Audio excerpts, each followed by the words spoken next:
stories, fallen glories again.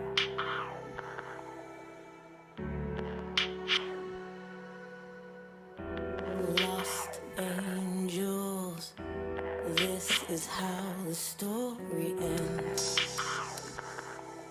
Again. They're creeping in the corners, in your shadows and your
You need to relax.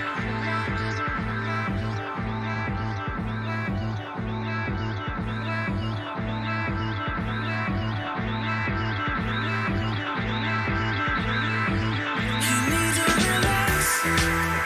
You gotta go with the flow. You need to relax. Start by saying hello. You need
really contest the monkey's farm too much, but he can definitely push back against the waves and soak up some of the farm that is being moved into that area.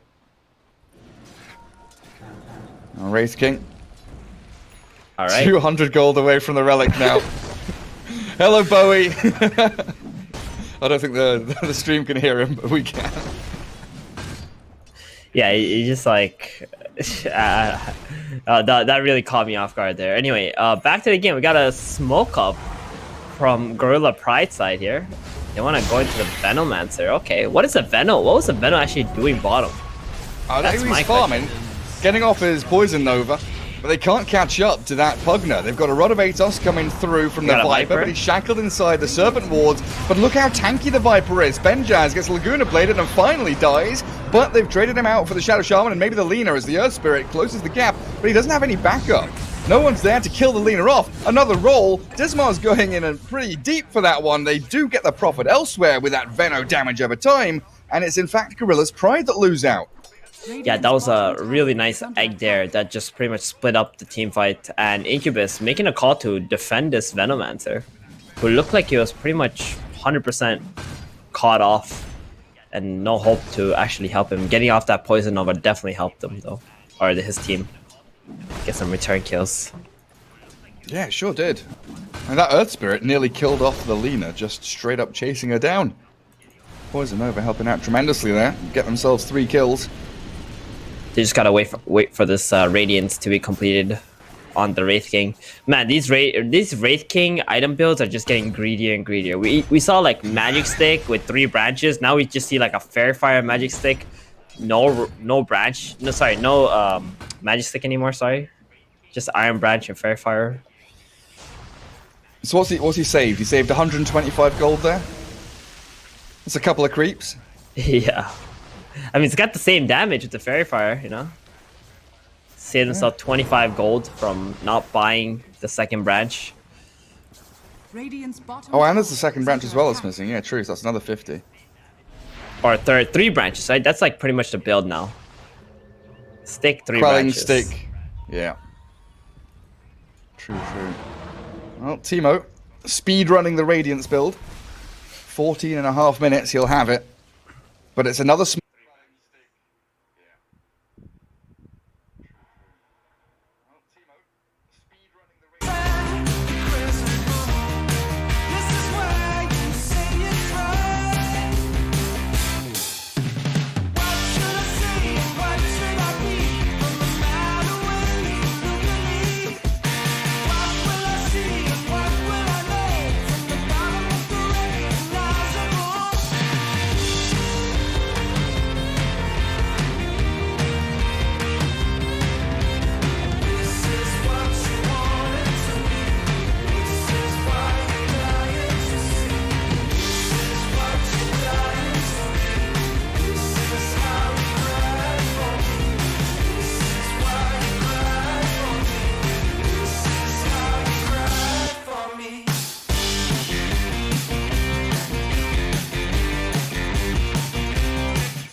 for that stop sign.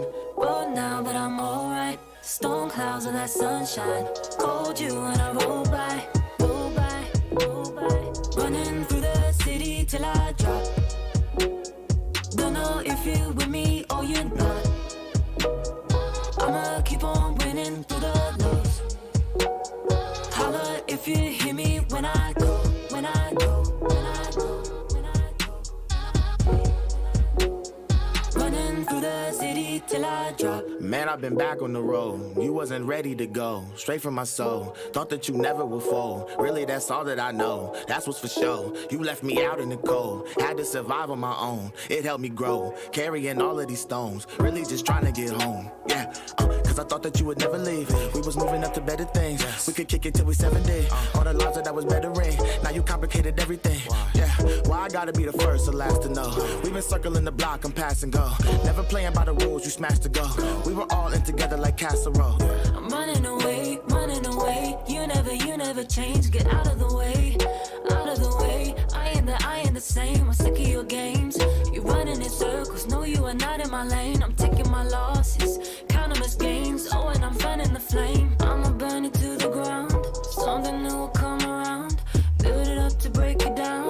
Walls are crumbling, hear the sound. The heat is on and I know I'm cooking. Oh, are you with me? Are you down? If you're rolling, I'll tell you something. Don't miss the moment when it's found. Slow down for that stop sign. Road now, but I'm alright. Storm clouds of that sunshine. Called you when I roll by, roll by, roll by. Running through the city till I drop. Don't know if you're with me or you're not. I'ma keep on winning through the lows. Holla if you hear me when I go, when I go, when I go, when I go. Running through the city till I drop.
Stay up through the night.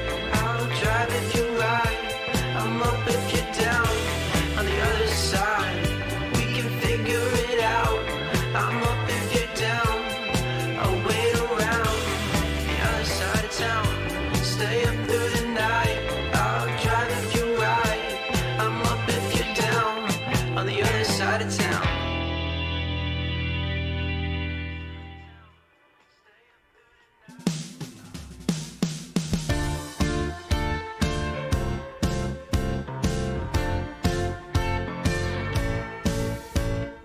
Out of this world, you got me twisting, got me churning inside tonight.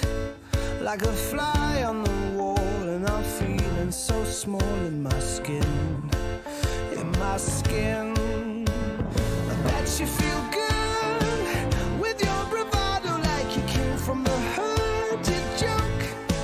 Like a mean battle axe, and you're standing so tall in the clouds, in the clouds. We should have, we could have, we didn't, now we don't. It doesn't mean I won't, oh baby. Woohoo! I promise you the best. We got the goods, but baby, all I got's regrets. Woohoo! I promise you the best. We got the goods, but have we lost the self-respect? Do I need you to make me be the man? I'm losing my cool again. Like a soldier alone with no army behind to be bold. I'm so cold all alone. We should have, we could have, we didn't, now we don't. It doesn't mean I won't, oh baby.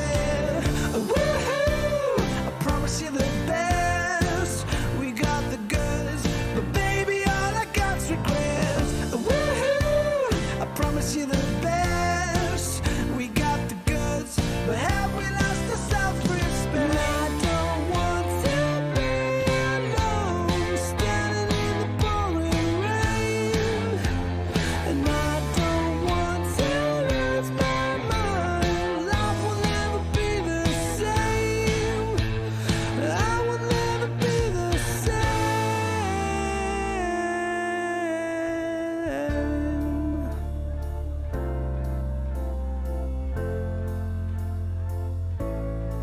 Like a fly on the wall, and I'm feeling so small in my skin. In my skin. Woohoo! I promise you the best. We got the goods, but baby, all I got's regrets. Woohoo! I promise you the best. We got the goods, but have we lost the self-respect? Woohoo! I promise you the best. We got the goods, but baby, all I got's regrets. Woohoo! I promise you the best. We got the goods, but have we lost the self-respect?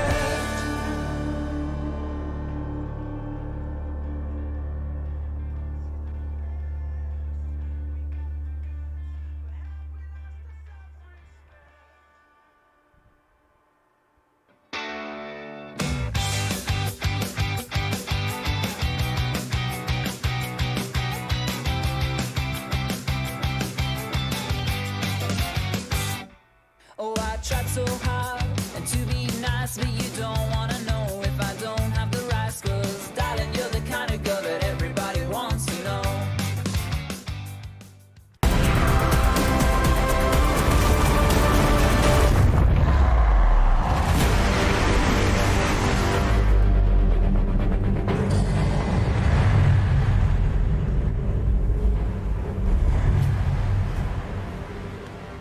You thought it might not happen.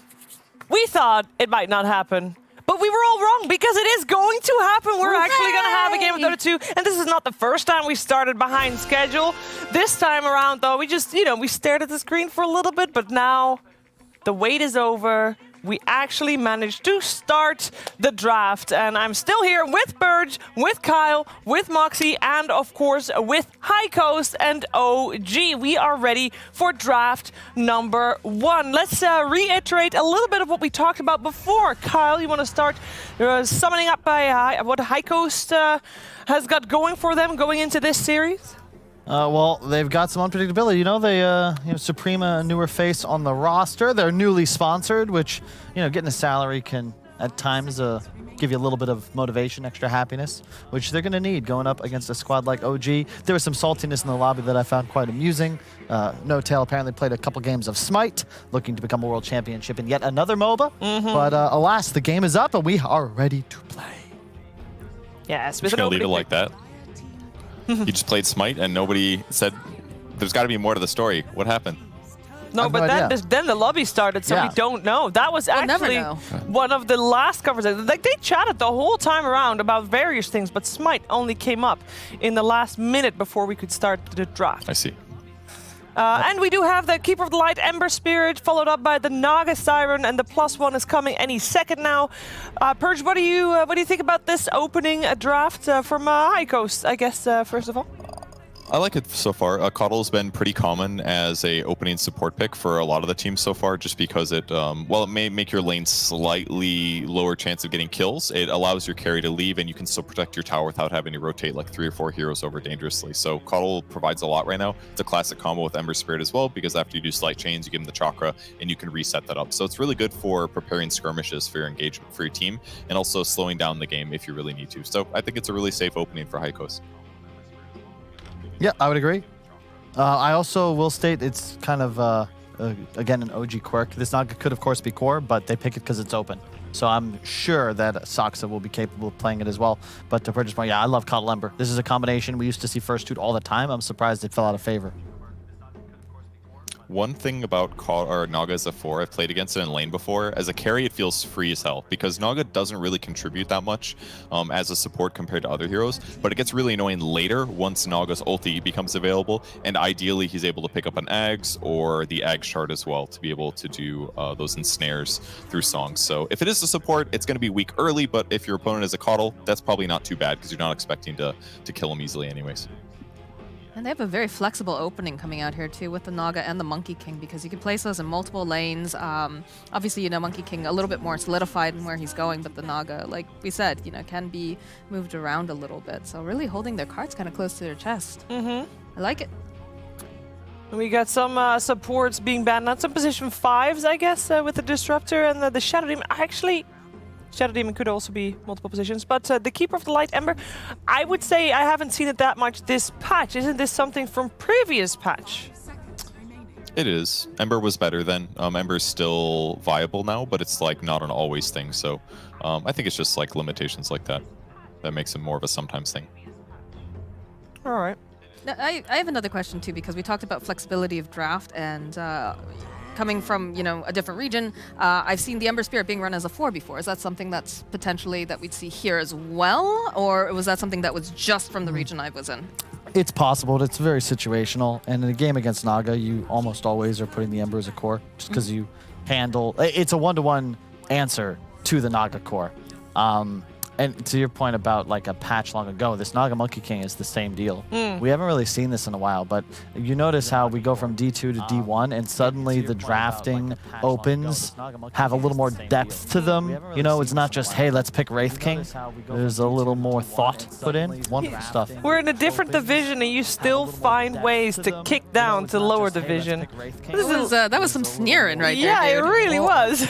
We're in a different division and you still I kind of like watching the tier 2 stuff because of the fact that you never know what you're going to see. It's a little brawly, you know? It's definitely a little bit more 4D chess when you're looking at SEA Division 1 is brawly too, but they're, you know, there's still a concept they're going for. Kyle making more enemies than friends every time that he does this. What else is new? And talking about concepts, what kind of concepts are the bans helping out formulate here, because what we've also said that in the upper division it just feels like the bans are a little bit more strategic as well. Is there anything we can see from the bans of what they are planning on doing with the rest of their lineup?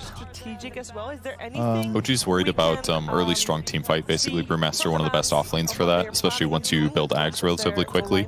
And Kunkka can also set up very easily on a hero like Monkey King. You just cast X, you're always going to bring him back, even if he gets a tree dance jump off afterwards. So they must be worried about being out team fought. Yeah, and in addition, they got rid of 2 offensive dispel mechanics. Shadow Demon ulting Monkey King prevents Jingu entirely through the duration because of the constant purge. And Brewmaster is one of those heroes that the higher your skill cap, the more respect you'll put on it.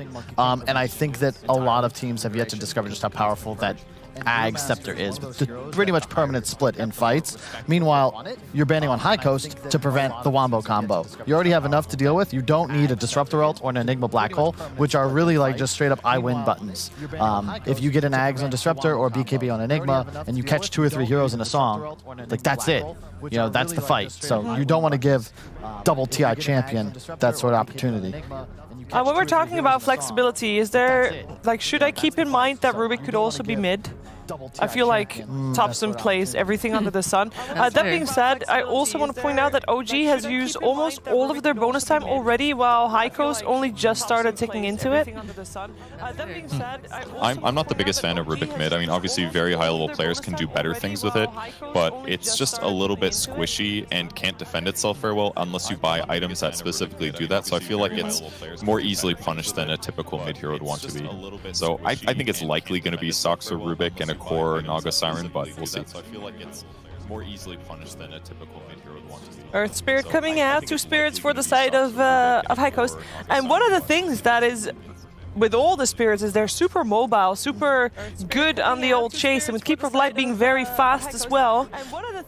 2 things for OG, they either have to have killer initiation, or they have to have a team that can rely on being initiated upon and just stand and hold their ground, right? Because the moment you start running, you're kind of screwed if you're OG and you're facing up against 2 spirits. You can see also the Naga first pick sort of sets up OG for this advantageous position, because for High Coast they go for this Ember early on, but it's now almost certainly a no-tail Naga after the Jug pick.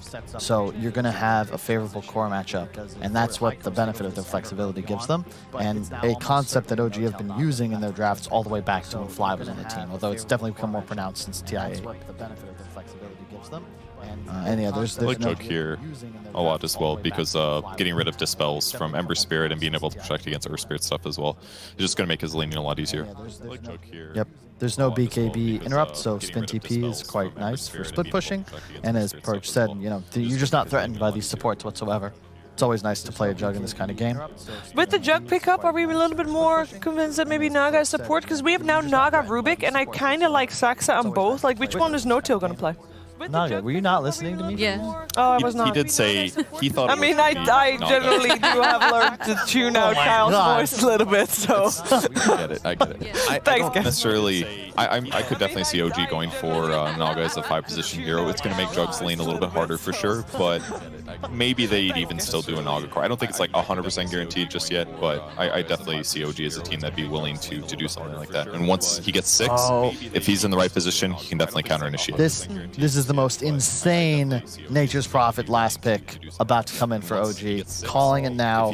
You'll crush these lanes, and if you look at the tempo these heroes can output, all they really need are some minions. And specifically Cuddle Earth Spirit, they don't want an active laning phase. They want to chill, be mellow, Earth Spirit just wandering through the woods, getting runes here and there. They don't want to be forced to fight at a tower at 4 minutes into the game.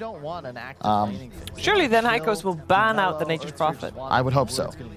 That is also the Seb special. Like, that is arguably his best hero on this patch right now. He is spamming it in pubs, the Witchblade, the Orchid being cheap. It's just such an insane hero right now. It's a great Orchid game too. Yeah. And it will be High Coast first though. And I think they're going to go for, I would assume they're safe lane. I mean, they really could go anywhere. This Pug and Ember of some lane flexibility. And it will be High Coast first though. And I think they're really taking their time trying to decide what to ban out. They go for the Nyx. Huh. Well, the door's wide open, there's- OG. Really taking their time. They're expecting it to be Naga core still. I don't think it'd be that weird for OG to do like Naga, Monkey, Juggernaut as their 3 heroes. Well, the door's wide open, there's- OG. Really taking their time. Realistically, you can do similar things with Naga as a 3, but be able to buy Ags earlier, for example. But I don't know. I don't know how you can see Naga as a core in this game, especially when you consider it's No-Tail's here. What have we seen No-Tail do on a stream for the last couple of weeks? He's stacking constantly. That's what makes his Enchantress and Nature's Prophet so good, because he's winning the lane, and then he's stacking camps constantly for his squad. Naga can do the same thing with the Illusions, in fact, even better. The Troll pick makes the Furion harder to play, but I still think OG need that little bit of tempo. Is Batrider? Yeah, banned out right away. That would have been very dangerous to deal with. But yeah, if I'm OG, I just pick something that I think will dumpster this Troll in the laning phase. Although it could still be a Troll mid, it's one of the better matchups against a Monkey.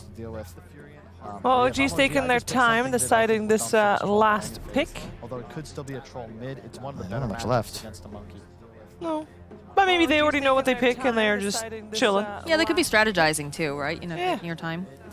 Maximizing every second available to them. They go Oh, for the okay. Invoker. Yeah, they could be strategizing. Was not expecting that. All right, final thoughts on the draft from you, Purge. Every second available to them.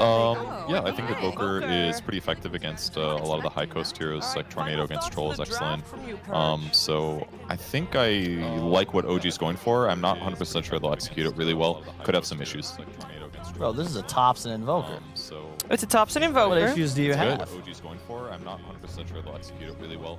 What issues do you have, Bro, this is a Thompson Kev?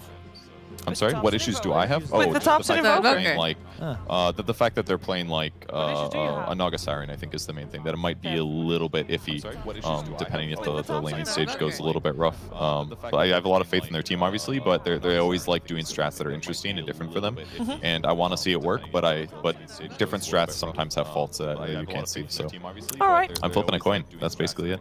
All right, let's see what kind of coin my panel is going to flip, because we talked before this. We already have established that the underdog is High Coast Esports. No matter how much OG wants to be the underdog, they're not in this case, Moxie. Does it make a difference this draft for you? I think I like what OG's doing. I like the idea of Saksa over on that Naga Siren. High Coast, I've still got a couple question marks because they did change some of the players, right? They changed their roles, so I'm not 100% sold just yet. All right. It's all about abusing the lanes. They want Sebs on Monkey. He wants to be against Supreme on Ember. All right. That's key. That's key. Let's find out what's going to happen in the first game of this best of 3 upper division series. Let's head over to OD Pixel and Fogged. Let's find out. Thank you very much, Steve. Yeah, Fogged, we're getting some exciting stuff here, Fogged. This attacks Naga Siren. What are your sort of thoughts about it? Is it going to work here for OG in this game? It's definitely got some fun stuff. I mean, in particular versus that last pick, in my opinion, that they did give themselves, you know, that Troll. I feel like this Ensnare is actually pretty damn good versus Troll in a lot of stages, so I feel like that actually ticked the Naga being a little bit better for me, since it is, I think they should have known, yeah. I think they did also, knowing that this was going to be moved to a support position. Their bands maybe not knowing entirely, but it definitely looks like it can work. I'm not too sure what the Naga is entirely going to build toward. I see he's got the Meteor Hammer queued, so I guess that's the plan. And they do have a lot of combo plays coming out from OG. And I mean, I'm curious to see what the 2 supports can do really on the side of High Coast, because I think like most of this game is really just pressure on Era. 2 supports can do really on the side. Yeah, we'll see if they are able to secure sort of Era the space bounty rune. Contest comes in, but Chesty's able to pick it up in time. Try and go in aggressively. So won't quite be able to land the roll forward. So, I mean, these 2 supports, where do you imagine they're going to be around the most? Are we going to see a lot of movements to the mid early from the Earth Spirit? I would think he's going to be moving a lot because he does have these boots, and I think this could be this is going to be a problematic lane bottom no matter what he does. I don't know how much he can actually help Chesty in general, so I think he just has to be moving between this and just scouting out runes and blocking camps, not letting Johan pull. Actually, no, yeah, he can't actually go mid. He has to just play bottom, block pulls, and just sit next to Chesty. And if they do spin, he has to even just like kick his teammate away, because there's just so much kill potential down here from this spin. The Jug is a very solid pick across the board versus this Dire lineup. We'll see how things go in the mid. I mean, already on the Ember, still getting the point in the Flame Guard. I mean, do you still go for sort of the slight Flame Guard build, even though Thompson's going to be playing with the Tornado? I did not think he was going to. I'll be totally honest with you. I thought he actually was going to go for slight chains. He went for flame guard. I feel like Thompson's just going to like probably kill him even with this, and he does. Yeah, I don't know. That's the oof. That's an oof right there. Let's not look back at mid. Poor oh no. I mean, he popped the flame guard after the tornado, but it doesn't do anything. Like flame guard at level 1 is really, really, really bad. Yeah, that was unfortunate. Yeah, I'm sure he's gonna be able to make a comeback. And hey, well, obviously the plus of still getting the flame guard. It's setting you up for leaving the lane and going to hit jungle creeps, right? I guess that's what he's thinking about. Yeah. But like, you're an Ember versus an Invoker. You know, you can actually do pretty well in just the right click and just just spamming slide. Yeah. Yeah, and just spamming the slide. You're just super low armor on Invoker too. And I mean, when I've seen Thompson playing the Ember versus the Invokers like this, he goes for the slide build. So that's usually an indicator. But I mean, now he's gonna get punished a lot because Gloves of Haste already out on Thompson. So the right clicks are gonna be there. He's gonna be able to guarantee last hits too. So that's usually an indicator. But I mean, now he's gonna get Thompson kind of barely missing a CS so far in this lane. Same thing bottom. Same thing for the Jug mid one. They both have I mean, the mid one has, like I said, a pretty free lane. We're seeing Era interrupting the pulls. Thompson wasn't supposed to have so free, but it looks like he's going to be able to develop that very quickly into a free lane for himself. While top, I'm just seeing, I mean, he's just messing with the Coddle for the most part, and it's allowing Seb to just get these last hits. He's just sending illusions, and they're very annoying. That's pretty much all he's been doing. Orb of Venom applying the slows, and yeah, he's just chilling on the side, not preventing the pulls, really, as this Naga Siren, and giving most of that experience toward the way of Seb. Yeah, and it's definitely working for Saxo. It's just, you know, Seb is having a free lane up here because of it. You know, he's able to farm without any sort of warrior, his troll, Cold lane doing anything against him. So the illusion spam definitely doing what OG sort of set out to do with it so far here. Top. Yeah, and they each only give like 2 gold or something like that at this point, so it's not that great. It is a strong lane up top, so I'm actually surprised they're not doing a little bit better, but I guess Saksa, he's just been messing with them a lot up here. I thought this whole Coddle lane was going to just own Chesty bottom. in a bit of trouble there as they're able to just run him down. He's just been messing with them a lot up here. And how we're seeing in the mid, a little bit of catching up actually been done here. 12 for 3 against the 14 for 7. Oof, that kill bottom though is massive because it kills the Pugna. It's around this 4-minute mark, so maybe we see some rotation from Johan around the runes, but also they get the side pull off, so it's gonna mess with that positioning of the lane, and just gonna keep Chesty in a killable spot. Chesty, no boots, mid one has boots, so even though you're a speedy Pugna, one disable and you're probably dead. Having to be very careful there. It's a 4-minute rune. Are we going to see anyone help out around the mid? Yeah, Saxus. Just an illusion. Yeah, he kills it. Make sure that there's not going to be any chance of it being taken up. What a great way to be able to check runes, right? Illusion heroes, you stay in your lane, kill the rune off, you're pretty much kind of there in a way also. That's pretty cool. Always nice to have that. What a great way to be able to check runes, right? Illusion heroes. I'm so surprised how Seb is just free farming. As mid one gets gone on. I mean, he really is double Bob, or Saxon, also known as Bob. I mean, he really is double Bob, or Saxon, also known as Bob. I mean, he really is double Bob, or Saxon, also known as Bob.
also the Lina. No, that's a Viper with a Rod of Atos.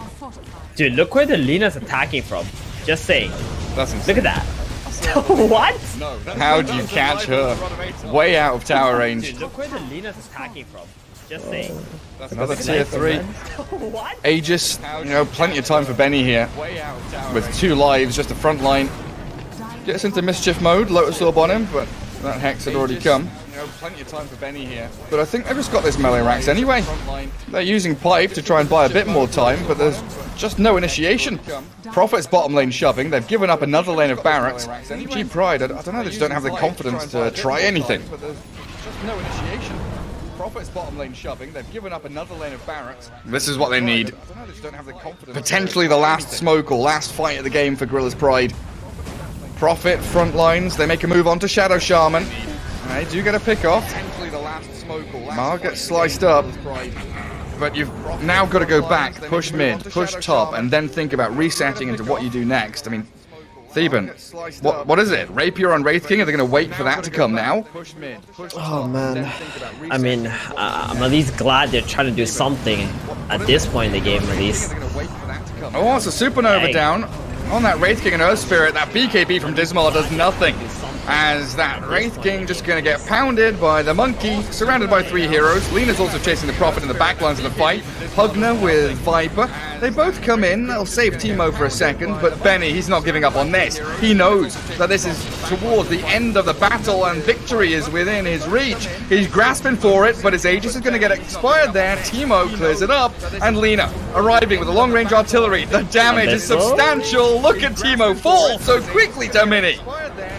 Monkey's back on the Prophet, and Jupiter, again, low HP, escaping with a fraction of his HP pool. Manages to survive through that fight with the Greaves and the Hood.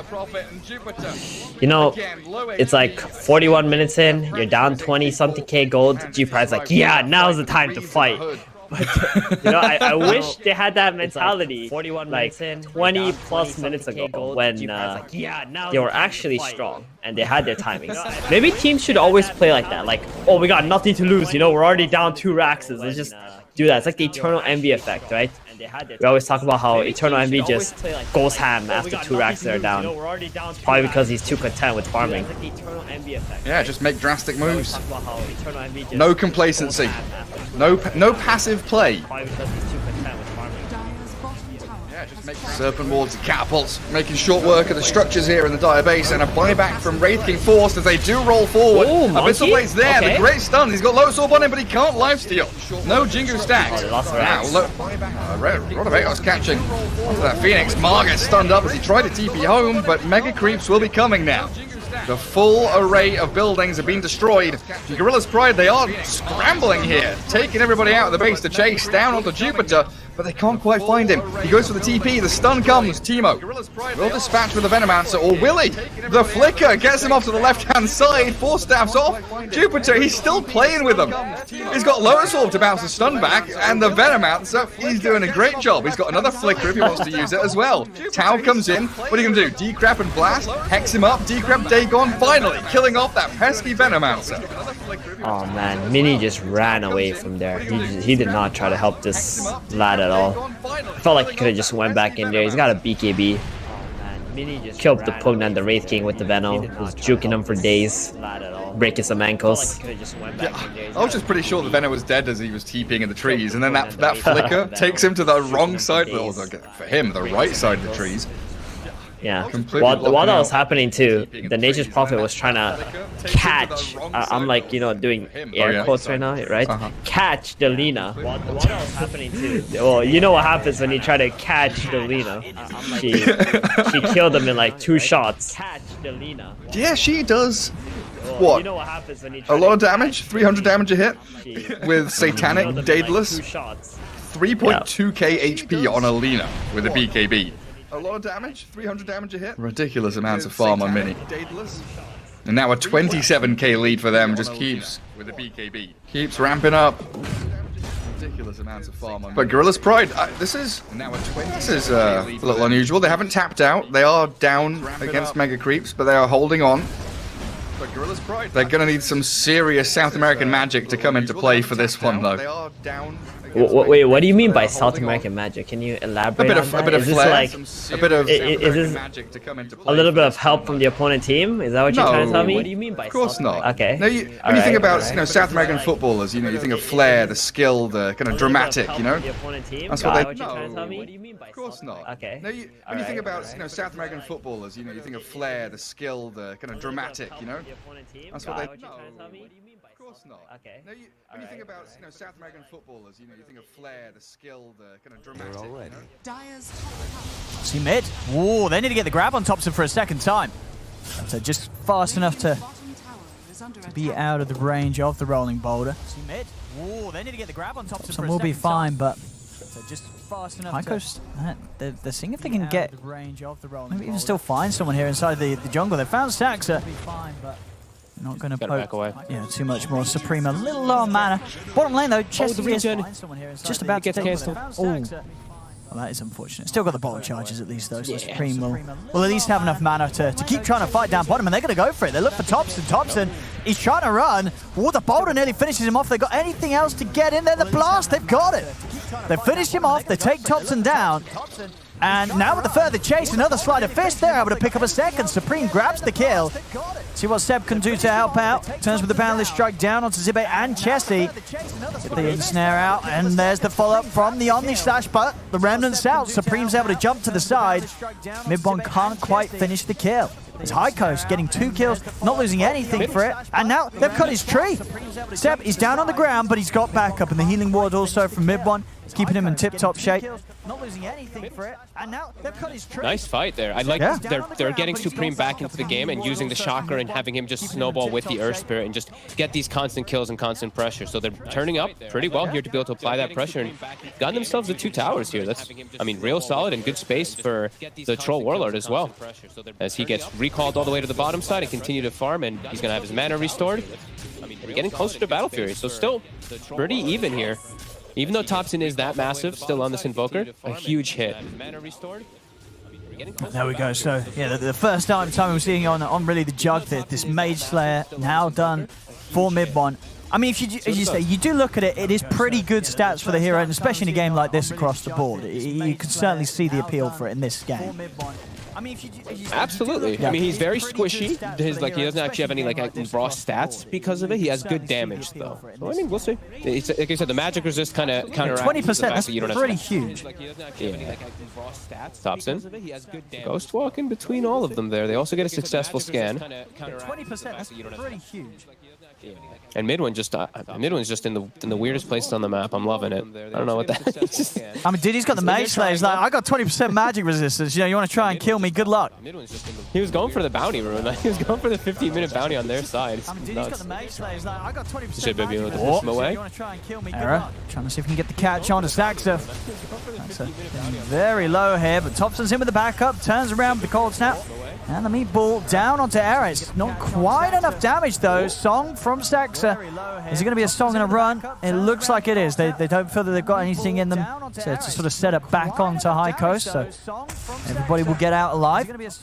High Coast has to just keep doing what they're doing with the Earth Spirit and the Ember. This is working really well for them to make space. Just keep them constantly moving around the map and trying to pressure, because it's actually just a better move than OG can. Seb, he comes out from the trees. He will get the Wukong's command down, but Seb is looking pretty dead here. Not quite ready for the 2 of them hiding there, ready to jump as soon as he showed. And Battlefield's done. Pretty damn good timing. Yeah, very good. With treads and Wraithbane. Not bad. For the 2 of them hiding there, ready to jump as soon as he showed. And Battlefield's done. Chessie has been found by Thompson, and nothing he can do to save himself here. As Thompson still on track to hit an excellent Agnum's timing, just 1,000 gold away from having it complete. He's gonna be missing a lot of points in Exort, but either way, it's gonna be make him a little bit stronger anyway with all that too. 1,000 gold away from having it complete. He's gonna be. See, so what's the build from Mid 1 after the Mage there? It's gonna be the Agnums straight up. Okay. I mean, I like the build. He's a fighter. Agnums is really an excellent item, and as we say, with the 35% spell damage reduction on the hits, you jumping in with the Swift Slash. Suddenly one of the heroes is pretty useless for the next 4 seconds of the fight. They're trying to take him down. He's going to go for the Blade Fury TP out, and it's going to work. As mentioned during the drive. Oh, the Sun Strike! Oh, that was close. That was a close one. No tail. Oh. Will not be getting away. Oh, that was close. Yeah, I mean, this is. I don't think I could have actually thought of a more fighting build from mid one. Like, yeah, you know, we've seen a lot of these Battle Fury farming. Like, this is just straight up fighting. So, I mean, sure, I'm down with it. I'm always down with that. And they've got the Meteor Hammer also finished on the Naga Siren. They're up to a 2K lead, but yeah, we've seen some really good moves coming out from. I keep almost saying Chicken Fighters. It's actually killing me. High Coast Esports. Finished on the Naga Siren. They're up to a 2K lead, but yeah, we've seen some really good and great wards too. Wards they've got. Good vision. And over on the side of High Coast, Charlie after his Battle Fury, going for the Ags. And definitely one of the stronger new Ags right on Troll. It's pretty good. Yeah, it's amazing. I mean, the cooldown is also just absurd. How it's just it's 4 seconds, right? It's pretty ridiculous how you can just spam them back and forth. Yeah, it's amazing. I mean, he doesn't say that in the tooltip. That's actually kind of interesting. Oh, yeah, I mean, it's done too. A lot of stuff's not said in the tooltips. I was like kind of doubting myself for a second. I was like, wait, did they nerf it and I didn't see something? But I think it's still 4 seconds, right? Oh, yeah, I mean, I'm pretty sure. I mean, we'll find out. But I don't think they did. I don't think it's been nerfed or changed. It is still as strong as it was. Now down the mid. See Seb. I'm looking for him here, but not going to try and poke any further here. High Coast. Actually, he's seeing if they can try and force mid one out of the top lane. It's just going to be Supreme going up there. The rest of them actually sticking around mid with this smoke. So after showing that Supreme are backed, maybe seeing if they can find the opportunity to get something done with the setup of themselves. Where's this Remnant at? Does he have him down? We'll see. Saxa is going to get gone on here by error, and they'll find him. Saxa goes down. See if they can get anything else. No, Thompson's already backing out with the Ghost Walk. Nice invasion play there, and they did have the Remnant down for him to come back and join. He also could have gotten recalled from Jibe. Yeah, great global movements available from the heroes of High Coast. And they're doing a good job of applying this pressure. Troll stops pushing bottom for a second here. I thought maybe he could keep going because they're showing mid. Oh, there we go. They've got the silence onto Seb. And he's going to be able to turn, and they just destroy Supreme there. Who was sort of one-sided fist away from taking down Seb. That DD as well, especially, but just too much backup from OG, able to just disable the Ember Spirit and stop Supreme from finishing off the kill. Yes, a little bit too much damage coming up from Thompson on the side. Oh, Cataclysm. That's the combo. End snap. End of the 2 stun strikes. Damage coming up on the side. Oh, Cataclysm. I wonder what build we see next on the Naga Siren. If he is, I mean, he's not going to get much more gold. It's going to take him some time, but I mean, the Aghanims has a lot of arguments now, piercing immunity and BKB. I mean, sure, the Troll has a lot of ways around that though, so I mean, we'll see what he does end up going for. Because I mean, he's doing okay so far. I feel like he's kind of quiet, but he's just invisible action. He's walked up it, but he's still kind of scary to get in on. Saxa will follow up with the Meteor Hammer combo. Thompson still keeping his eye on them from the side, but there's jump in with the blast. They're getting very low. The song will save Thompson, at least allow him to reset back off. Era's going to try and run towards Thompson, continue to push him away from the fight. Wukongs is laid down, but already Charlie and Supreme, they're going straight towards the Rubik. They're able to cut down Seb with the sleight of fist. No-tell, he's gone for sure as well. Stuck on the high ground, no escape for him. There's another solid fight here from High Coast. Again, one this time that the OG was very much trying to bring to them. No escape for him. And I mean, they stuck around too. I feel like they could have disengaged, but someone made the call to let's try to get a trade kill or something as our deaths don't end up getting it for themselves. And yeah, mid one will be able to continue getting that space top to finish up that Aghanims, but they do lose a couple more heroes. That'll enable what? That's at the Aghanims. It is the Aghanims finished on the Troll Warlord, so much stronger now also up on Charlie. That'll enable what? That's at the Aghanims. It is the Aghanims finished on the Troll Warlord. They're smoking with the duo that I was mentioning, the 2 spirits, constantly looking for these fights. I mean, they've got great kill potential. Yeah, we've seen. Because mid one's a little trickier with the Blade Fury and having that magic resistance, but well, poor old No-Tail, he's not very difficult to take down at all. And as soon as he appears, remove him from the game, and pressure can continue to stay there on the top lane. They also are able to find Saxa on his own. As OG starting to just sort of hemorrhage some of these heroes, a little out on their own. I mean, they've been playing rather split for the most of the game, as we're seeing OG, and High Coast, they're doing a good job now of punishing that. Yeah, absolutely are. And then now they've got, all 3 tier 1s down, looking to maybe set up for Roche too with that Aghanim's troll, and now he's building into the Basher so he can actually have a BKB piercing disable versus that Jug. They're set up in the area with a DD spawning as well. Oh, there we have it. Dream. There we go. Should and be no song for 45. I mean, maybe Topson can come in with a combo to try and disrupt it at the end of it all. Run in with the Blade Fury and look for the steal. But it's not easy. As, High Coast are going to be taking this down very fast. What are they going to be able to do about this, OG? He's thinking about going in. With the alacrity too, his damage is very high. There we go. Yeah, Swift Slash. Going to get a few bounces, of course, but that's fine. He's still got the big ult ready to pop. He finds an opportunity to commit in mid-one. Swift Slash. Get a few bounces, of course, but that's fine. Roche relatively low. Both teams sort of poking at one another. Nether Ward is going down right now. It's got 8 seconds downtime. Roche relatively low. Healing Ward also fully used on the side of OG. It's got a 30-second cooldown. Both teams dancing. Song of the Siren back online for OG. Another smoke. Oh, they're in. It's a deep move from Era. He's straight into the midst of all of them. As the slash again, the Swift Slash comes out. Now with the Blade Fury, they'll commit over towards Era. They block him off. No escape for the Earth Spirit. He'll buy back straight away. You have the song from Saxa, seeing if they can try and set up for more. The Meteor Hammer, he's managed to place it perfectly to catch both of them. Excellent moves from Saxa, but there still could be a solid turn here from High Coast as the multiple buybacks come out from them. Charlie's able to get the ult off at the last moment. He has been disarmed though. He's still closing in over towards this Jug, and the Decrypified Chesty, he's able to save him. The Tornado should finish off Charlie. It will do so. 3 dead on the side of High Coast. Maybe they can pick up Seb in return. Era, who's he looking towards? Kind of steps past Seb. They're not wanting to commit on the Monkey King. And now High Coast, they're just beginning to crumble. They've lost 4. Boundless Strike from Seb comes in to stop the escape from Era as they take down effectively all of them on High Coast Esports, with including a situation where 2 of them brought back. So pretty much 7 kills there. Straight up from OG, as they can now step into the pit, and with Roshan as low as it is, they'll be able to finish this off for themselves.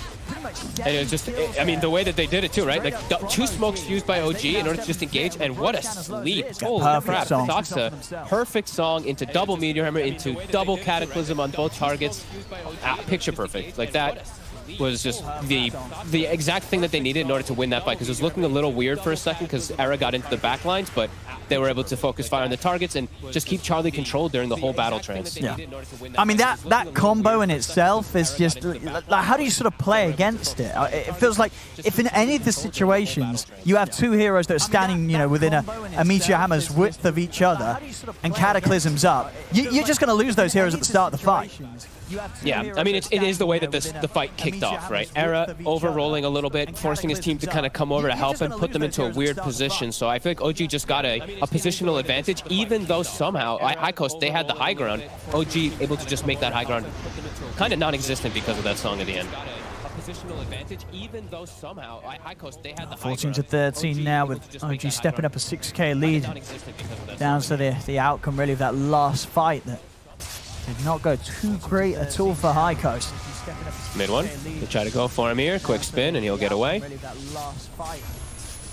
Not go too great at all for High Coast. They can't really afford to take another fight like that, High Coast. No. And I mean, now the song is so frequent, right? Like it's starting to become a lot more frequent, at least, because of that 40 minus 40 cooldown. He's also, okay, the talent's actually at 20. I thought it was at 15 for some reason, but yeah, it's going to be coming at a faster frequency, and it's already back up. So for the next fight, they'll have that setup / disengage, whatever they do want. So yeah, they have to be very careful about how they do commit. If they do commit, they have to fully commit and kill the Naga Siren or control her to make sure that they can't just reset the fight.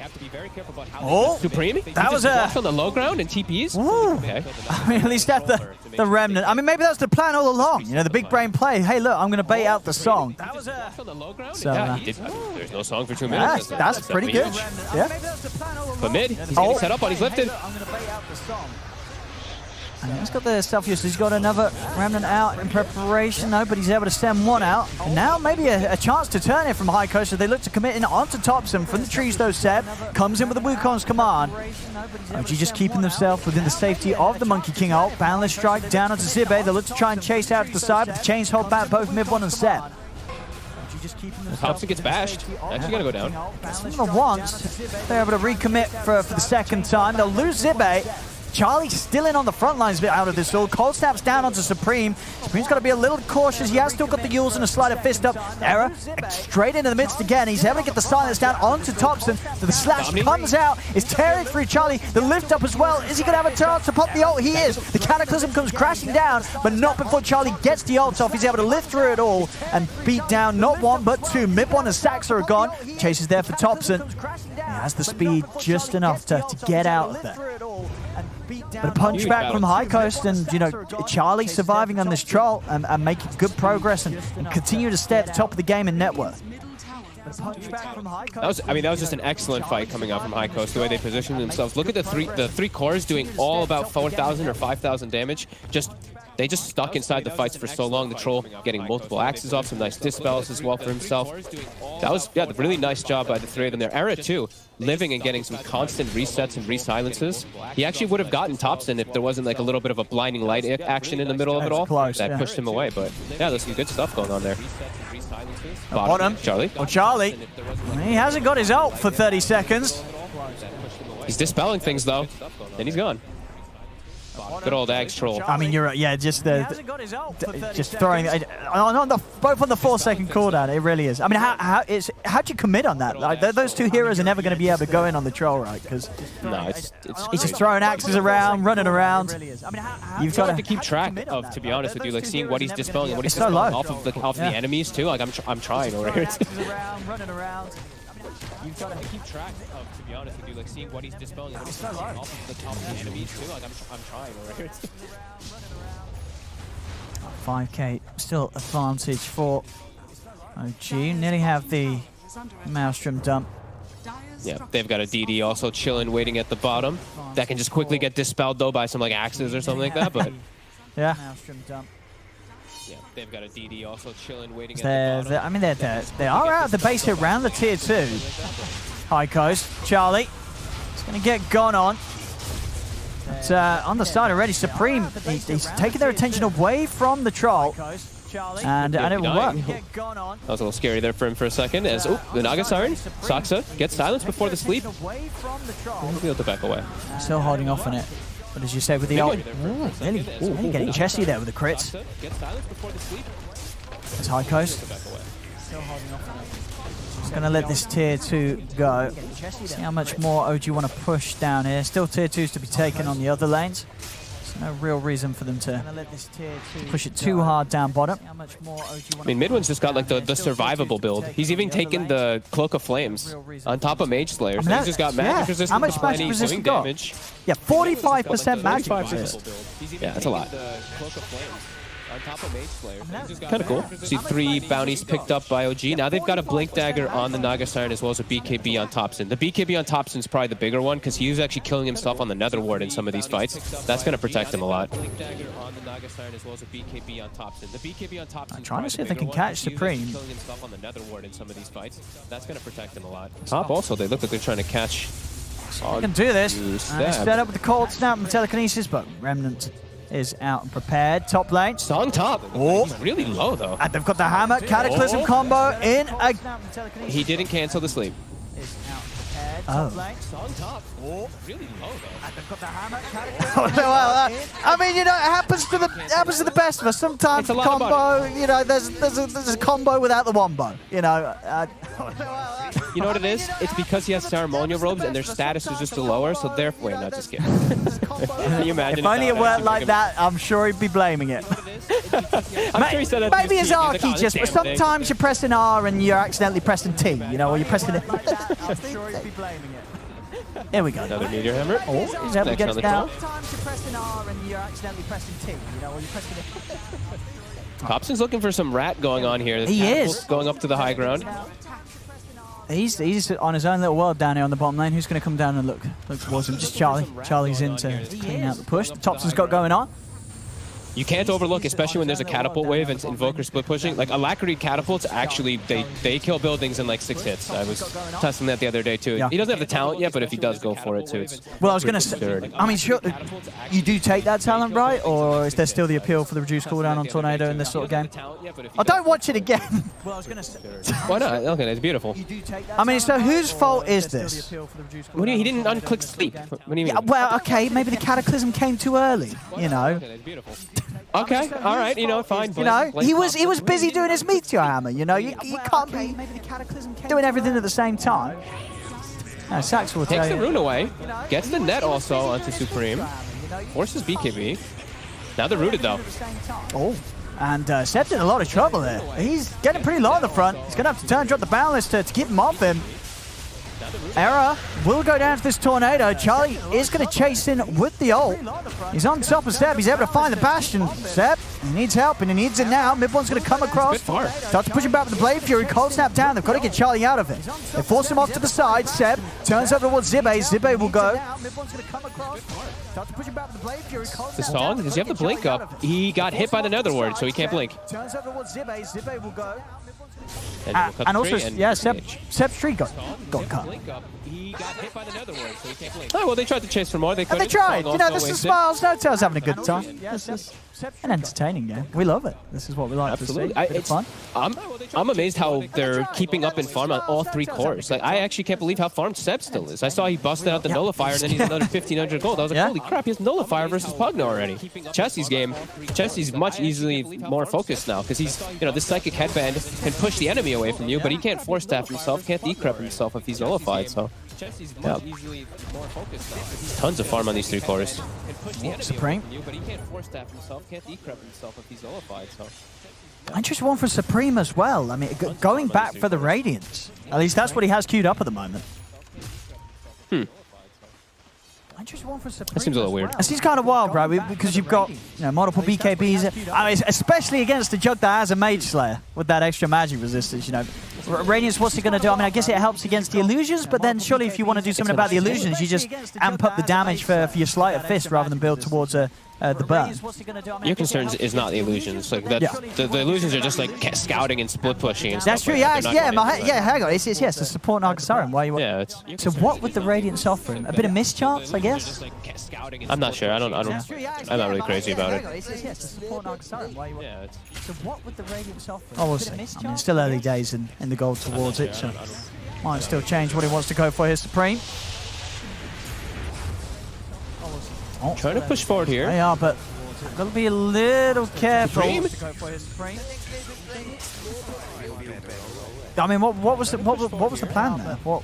Got to be a little careful. I mean, now they got to run. Seb, he's going to be able to pick up another one by the looks. Oh, go Zibe, pushing him back. He'll make it out. Just a bit awkward positioning there, really, from the High Coast as they tried to chase for that. He's going to be able to pick up another one by the looks. They're trying to get them some, trying to get themselves some kills and stuff like that, but they're at a pretty hefty deficit going for that type of push forward. They're trying to take advantage of something, but I mean, the OG is more than willing to fight in that area. Yeah. Especially, I mean, mid one has literally gone for just it's all fighting, everything. Like he even bought the shard too, and he takes the Blade Flurry count. Like it's all about battling. And the blink and soon to be swift. Well, soon to be. It'll take a bit of time. The swift blink. This is a fun Jug build. There's no doubt about it. Someone's writing it down right now. No, this is great. You know, this is what you want to see in your pubs. You know, this is the real Jug build. I don't want to see anything just Battle Fury. Oh, I'm going to get Maelstrom first and hit creeps. We get the Mage Slap and run at them with the axe. It definitely can have its merits, especially when they have all 3 cores are farming so well in the game, right? So he knows he doesn't have to go for this super carry build. He's got backup. He's got this Invoker who's a total Chad. He's got the Monkey King who's super farm. So yeah, he knows he doesn't need to put the whole team on his back by any means. He can go for this just fighting us build. Yeah. Oh, Saxa. They've got him. The kickback there. He's up to the high ground. Silenced as well. Saxa. There's no escape for him. They cannot get him out of here. Mid-one getting pretty deep. The bash. Going to put the Blade Fury and he's away. Until as well also having that stolen life drain to help. Down bottom. Alacrity catapults. The other Decrepit. Decrepit. That's the counter. life drain to help. Still able to do a good job of holding the high ground here, Hykos, despite being 15k down. See Seb start the siege though still, 3 minutes on. Ooh, and Zibe's out. Oh my God, the damage. Straight away with the slash, he's gone. A pretty early ult and BKB here from Charlie. Might warrant him the kill though. It brings him low, but the cheese is there. Midbone's going to be back up to full HP, full mana. He's fine. Supreme, he's out of remnants. And he hasn't got any other way to get himself up to the high ground. Supreme, or maybe the life drain. No, it's not enough. Supreme's down. Has got buyback available. Charlie getting run down here by OG as they step into the base. Cataclysm comes crashing down. They're taking out Charlie. They're taking out Era. Chessie also looking to be in a potential warrior. Okay, 3 triple buybacks coming out here as they wish to turn back up and push OG out of the base. Seb trying to continue to take down this tier 3. See if they can kill him off for his efforts. The song save will be there. Saxa, he's able to make sure that Seb can step away and keep that Aegis safe to continue playing with it for the next 2 minutes. Banding fight by OG. Just really showing just how much ahead they really are there. Supreme overplaying his hand, trying to go for this snipe kill onto the Jug, but the Jug had cheese and he had a healing ward up there. That was crazy. Puts himself into a very tough spot. And now we were saying Radiance, that's never happening anymore. His gold is just stopped. It's gonna be really just all on Charlie now at this point. And he's getting pulled away. He's using some very early battle. That was it. I mean, right here on this replay, right? He just popped it straight away. And that's twice now, too, because in bottom side, you remember when they got forced into, like, the fight around the Ancients? Like, he battle charged and got his whole team pulled over there, too. He has to be a bit more careful with that. And that's twice now, too, because in bottom side, you remember when they got forced into, like, the fight around the Ancients? Like, he battle charged and got his whole team pulled over. So the next plan is for OG mid one, just about to finish his Swift Blink. Hell yeah. And he has a flicker too. Oh, nice. He's just jumping all over the place. Yeah, flicker, Swift Blink. Of course, the Swift Slash, Omni Slashes. Yep. And he has a flicker too. Oh, nice. Well, on the side of Hykos, like I said, it's really all on Charlie, and he's queued up like a heart. So I guess he's not really feeling that tank either. And the rest of his heroes they've stopped being able to farm. Like we said, the Chessie Pugna, his game has gotten a lot harder. Oh, mid one. What he's against is mid one. He's in. Oh my God. He's looking for the action on his own. He just runs and takes out Zibek. And they'll try and do something about it. They've got the chains, and they've got the kill. All right, mid one is down for 90 seconds. The Cataclysm? He's going to get the 2 hits onto Supreme, but not enough to kill him. And a bit of breathing space here. 90 seconds, no Jug. He's going to get the 2 hits onto Supreme, but not enough to kill him. My mid-one's 5 and 5. He's dying a lot. 90 seconds, no Jug. He's overplaying his hand quite a bit too, just going for these crazy plays. And so we'll give some much-needed breathing room for High Coast. Kind of. I mean, OG's kind of still staying right outside them, so not really. So we'll give some much-needed breathing room for High Coast. Kind of. I mean, OG's kind of still staying right outside them, so. And so, I mean, as you say, for Charlie, thinking about the heart, thinking about surviving. I guess what is the reason why he gets a heart over sort of other items this game? Is it because you're looking at like this Cataclysm combo? You just want the HP. I guess, but I don't think he can go for a heart. I really think like that's not an item. He needs to get an item that's going to win him the game, not something that's going to keep him alive a little bit better. Like he needs something big. Like finish up your Abyssal, go for your actual carry item. I'm not sure about this. I mean, he's already bought the recipe, so I guess he's really feeling that he does need that HP and the ways to reset. But hey, at least he finds a Penta Edge. That's always a nice drop to find. That is nice. One of these fast melee right clickers. Am I missing something about heart? Is there any other reason that he's getting it? No, it's not. That's always a nice drop to find. I say I guess just to sort of protect him from that opening from the wombo combo. Just having that incredible amount of HP. I guess, I mean, I feel like they're really going to fall into damage issues as the game progresses now because of this. Like, his Ember and Pugna, as we've said, their game is completely stagnated, completely stopped. Supreme, he's getting some taste to farm, but he's always under threat of dying when he steps out. Yeah, I mean, he's got the heart, so I mean, we'll see. He's got 4,000 life, so. Okay. I mean, yeah, he's a tanky boy. Very, very tanky. But now look, they've got like a Daedalus on Monkey King too. It's like HP. They're gonna be able to go through that HP. I mean, we'll see. We'll see if it pays off for them. They're very, very behind anyway, so it is tough as mid one. I mean, they get the bash, but yeah, with that Swift Blink, look at that movement speed. It's like a Beyblade, just zips out of there with that buff from the blink. But yeah, with that swift blink, look at that movement speed. It's like a Beyblade. How to mess with your enemy, right? With that buff from the blink. I mean, he's definitely enjoying this game, mid one, with a build like this. There's no doubt about it. How to mess with your enemy, right? Oh, Zibbe. Oh, he's been the prime target for mid one swift slashes. You know, he sees Zibbe. Zibbe's just dead. No chance. It cracks me up too, because every time he gets a kill with it, I just hear the Invoker laughter, because Thompson instantly chat wheels every time he gets a kill. Oh god. Thompson, of course, still as farmed as ever. Check up on his inventories. Now got the Bloodstone done on top of the Octarine. Or go for the bash. You're going to need a lot more than one bash though against that Jug. He's just out. Oh, here's the setup. Who are they going to look for? They're going to go for Chessie on the Pugner to start things up. Oh, he gets the blink off. He's able to make it away for the combo. Chains is out onto the two of them. Charlie's stepping across, but Seb's going to hold his ground with the BKB and the Wukong's command. Supreme down, 2 minutes without buyback. He got netted during his BKB. I don't think he expected it, because the Ags is on the Naga Siren now. Oh, Charlie, he's trying to turn and go for mid one here. Mid one's out to the side. Oh, he's low. They've got him. They drop the rock upon his head. They take him down. Mid one will fall. Now Charlie's seeing if he can try and step in for more. Look at it was Thompson. There's a lot of kite control though with the tornado and the ice wall down. Life's become. Mid one will fall. Now Charlie's seeing if he can try and step in for more. Look at it was Thompson. There's a lot of kite control though with the tornado and the ice wall down. Life's become.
And get a bit of de-warding going. Benny not standing for any of that nonsense. As top lane again, disables onto this Ember Spirit, forcing a Remnant back, but he's just TP'd out here. He doesn't have a bottle or any regen, just 9-1 charges. That feels so bad. This is not looking good for Tao anymore. And then like that one death. Yeah. Dismar, he's been playing this very risky game for a long time now, and Mini makes him pay for it. Like that one death. Dismar. Timo, I think you're level 9 right now. You're going for a Diffusal Blade. You're gonna have to play on the bottom side. Try to fight into this Bat Rider. Or this Alchemist or something. Like, he can't be farming on Diffusal Blade. You're gonna have to play on the bottom side. Try to fight into this Bat Rider. Or this Alchemist or something. Like, he can't be farming on Diffusal Blade. You're gonna have to play on the bottom side. Try to fight into this Bat Rider.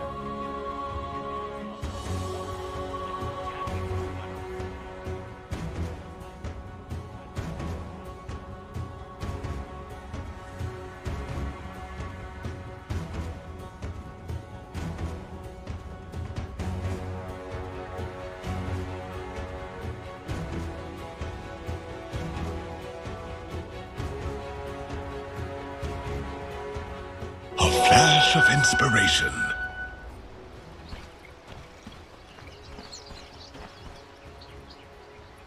A flash of inspiration. So you kind of just use your Cinder Brew and then go in. I expect him to buy an Urn.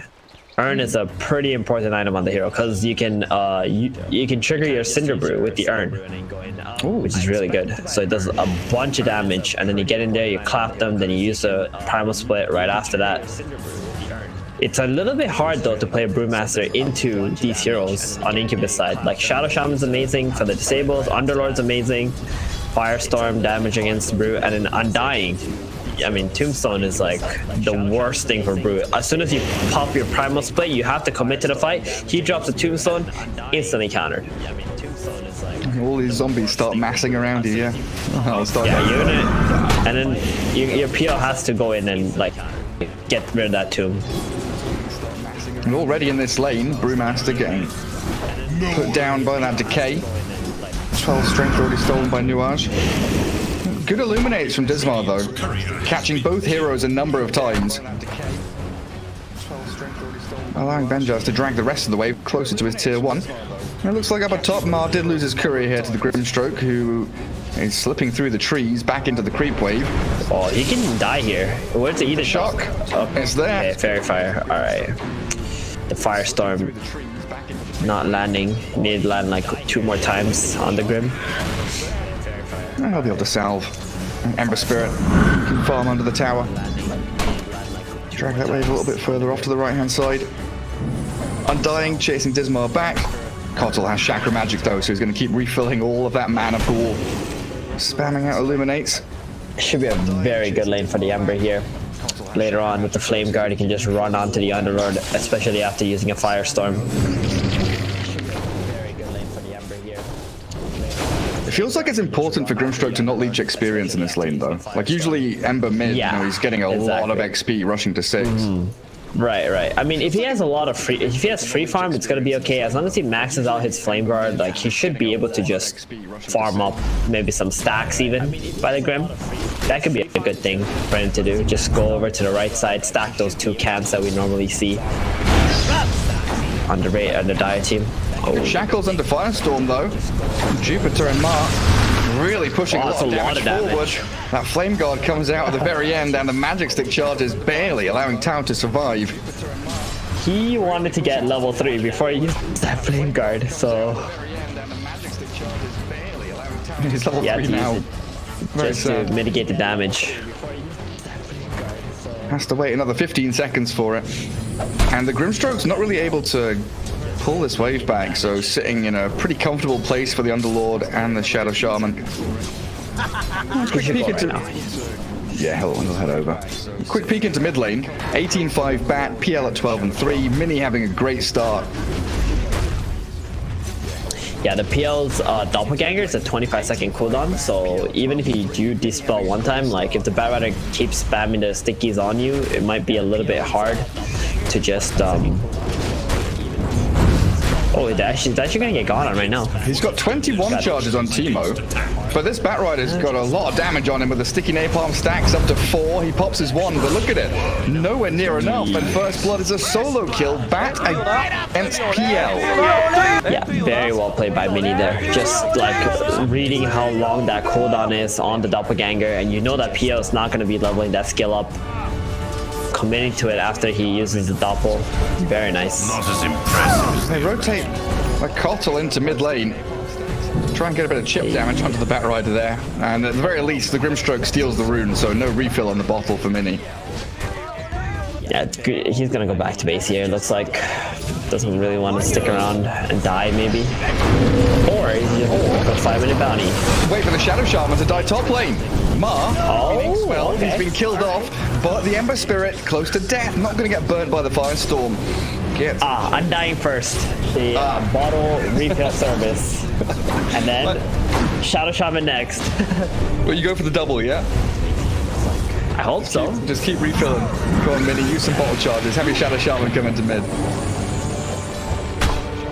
It's not going to happen. Where's he going to go? Shadow Shaman's going to TP top, isn't he? 5-minute runes are coming that you called for. So Mini goes towards Kara. And Grimstroke tries the TP. Rip. Lasso's there. And Mini has yet another solo kill on his hands with a couple of bounty runes to refill that bottle. And while this is all happening, Alka's still having like a good lane bottom. He's farming nicely. Oh yeah, we have not spoken about the Alks lane one bit. I actually just disconnected, so. But yeah, he's 25-3, farming away like a madman. Not too worried about this Brewmaster Kotl until Brew hits level 6, I guess. But it's this Treads Bracer into Battle Fury that Benny has queued up, so no Radiance that the panel was looking for. Yeah, I think it's still fine. Maybe he might go for like a Mjolnir build instead of the Radiance. I think Radiance is good this game against G-Pride heroes. But if he feels like the Battle Fury will just help him get to his items much quicker, then that's still okay. Maybe like a Battle Fury SNY build is nice, especially against Brewmaster, so you don't get tornadoed up forever. Yeah, that tornado lasts a pretty substantial amount of time. Ember Spirit on the other end of the spectrum, not doing so hot up top. Does get a 2-man Inkswell. Firestorm still going, and Tau, he's going to get sliced here by the Underlord. Oh, that final hit, not enough. 18 HP remain. And Jupiter, yet again, so close to killing Tau, but Ma just loses his life for it. There's Batrider's rotation, should find the Grimstroke. Is that another lasso? It's on cooldown for 30 seconds, so this time the TP works. Ember, he might not have a lot of lasses, but he does have 2 kills. True. And he's level 5.5. Meanwhile, the PL, level 7, farming up neutral camps. He's going to be extremely farmed this game on the PL. Like, the Batrider at this point can't really stop him. It was nice that he got that 1 kill on him, though, to slow down the PL's pace in this game. Yeah, just looking at the net worth, though, 3 green heroes in the top. Batrider with that Alchemist and the Underlord. I guess we expect this, Alchemist with Greevil's Greed now up to level 2 to start racing up to the top of the chart as the PL snipes a courier, but they lose Dismar. Nuance. They got Bruce play here. Focus down. Benjas does try and pop the 1 to split out. Hexed up in the meanwhile, and the zombies, they are stacking up against Gorillaz-Pride. The Tombstone is not being dealt with. Ma has to handle Bruce. Split now, though, and Benjas will chase him into the trees. A bit of juking happening, but the final boulder toss will allow that fiery spirit to kill him off. The Brewmaster realizes, hang on, my summons don't really do a whole lot of damage to that Tombstone. Did not. Feels really bad, especially when the Tombstone gets maxed out later into the game. I mean, right now, the Undying is only level 3, so it's not doing a whole lot. That's going to get more and more problematic. First Bruce split, I guess it was pretty good. He got the 2 support kills. PL also got a piece of that. So he's happy to have a little bit of impact early on as a mid carry. PL also got a piece of I feel like getting PL involved there was really important for them.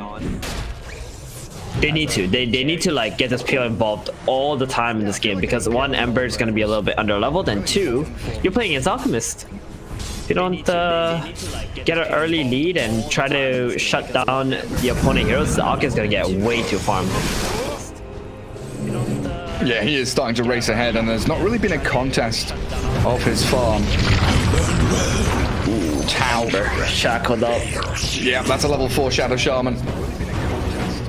Level 4 on that Firestorm as well from the Underlord.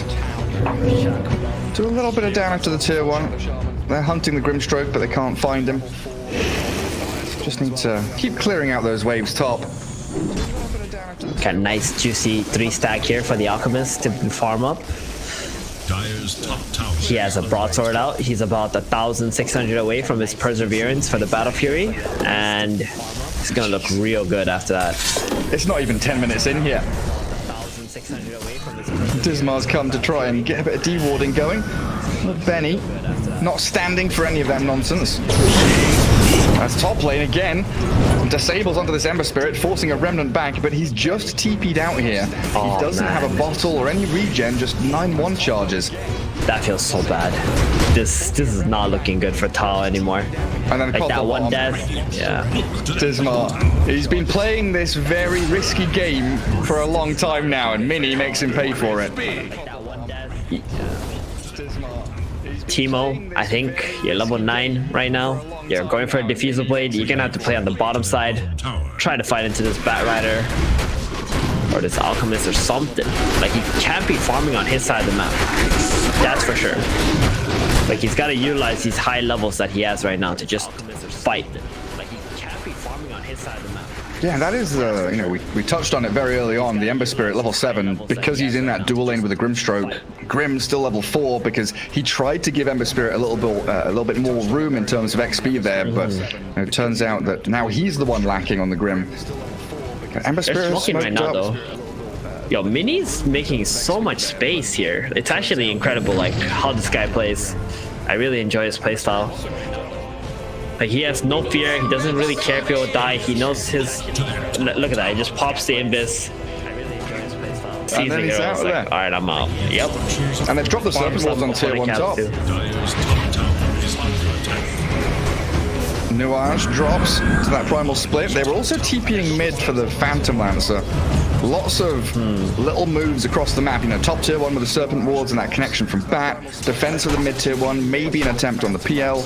And losing the Undying bottom lane, it seems fine because that tier 1 is standing strong. While Alki Boy, he has Battle Fury and an Ograx coming for his BKB as well. He is huge. Yeah, this is too much. This Alki is just way too big.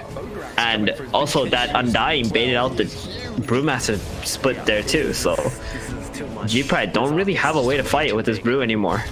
And he's going for a Midas on Brewmaster. Alright. Okay.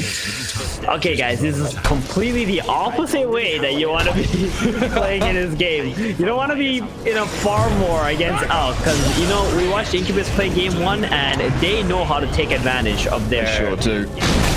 Or Benjas tried the TP, but it was well played by Mini to hold that lasso for so long, and knowing that split was down, pairs up with the Undying for a kill onto Benjas.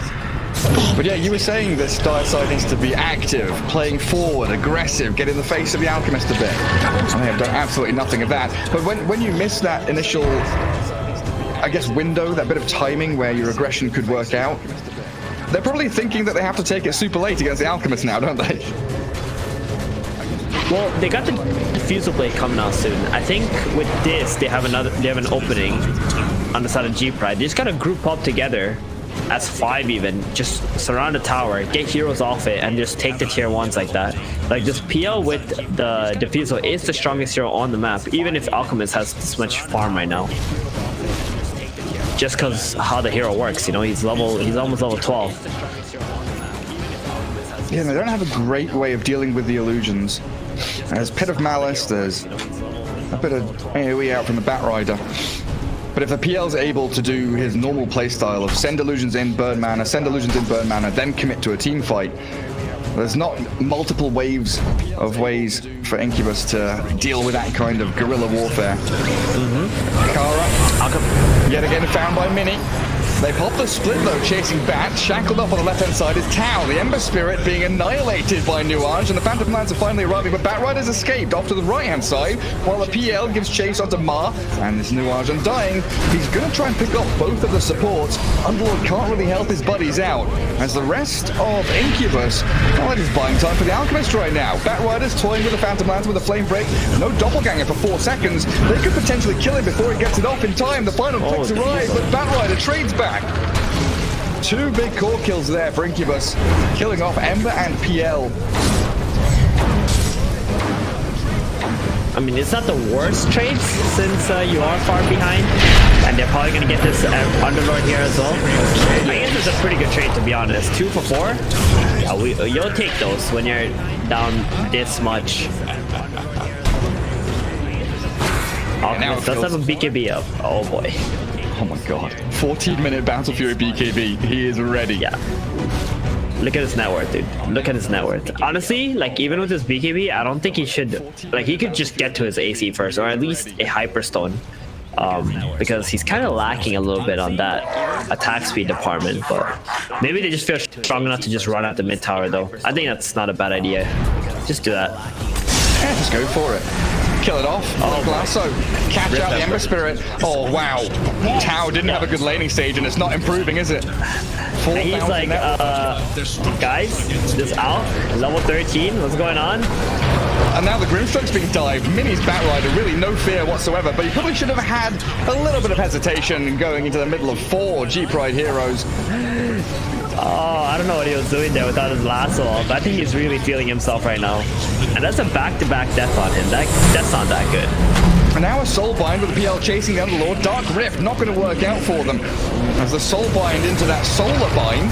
Wow, that's a tongue twister if I've ever heard one. Teemo still running forward to try and pick off Mars, Shadow Shaman, and Grimstroke. He survived somehow on about 150 HP. Stays up and kills off 3 of Incubus's heroes. This is really good. Teemo just showing up to the fights, going onto the right targets, getting the Underlord kill first, and then, sorry, the Batrider, then the Underlord, then the Shaman, like that.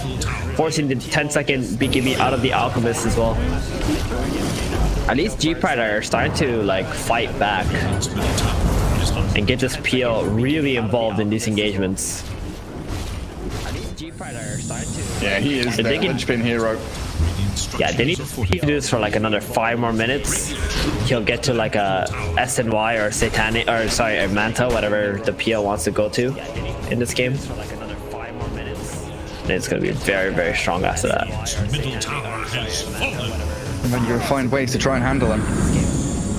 Pipe is coming up for Underlord, but no Greaves, no Mech, no Crimson Guard. And interesting, he decides to go Pipe. I've seen a fair amount of offlaners kind of go Hood and have an Arcane Mech go into Greaves. Yeah. Is there enough magic damage here from G-Pride to warrant that Pipe? I think it's good, especially against Ember. You completely mitigate all of his damage, Coddle Blast, you know, Grimstroke. There's a lot of magic damage on the side of G-Pride, that's for sure. It just doesn't feel that good because you're spending 1,550 gold on a very selfless item for your allies, and you don't really make yourself any tankier. But I guess it's good if everyone's going to be grouped up around the Underlord anyway. We'll make the most of it. No, but seriously, why is Kottle's skill called Soulbind, and why have they got a Grimstroke with Soulbind? Why do we have 2 skills in the game that are like identically named?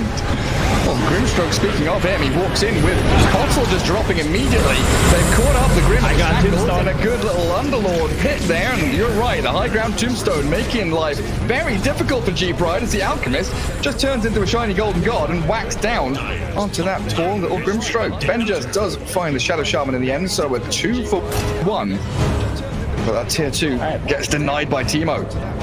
Benjas also gets out there, so that's a big win for him at least. They get the outpost. They need to make sure that this outpost is not taken back by G-Pride for the 20 minutes to get a nice lead off of that.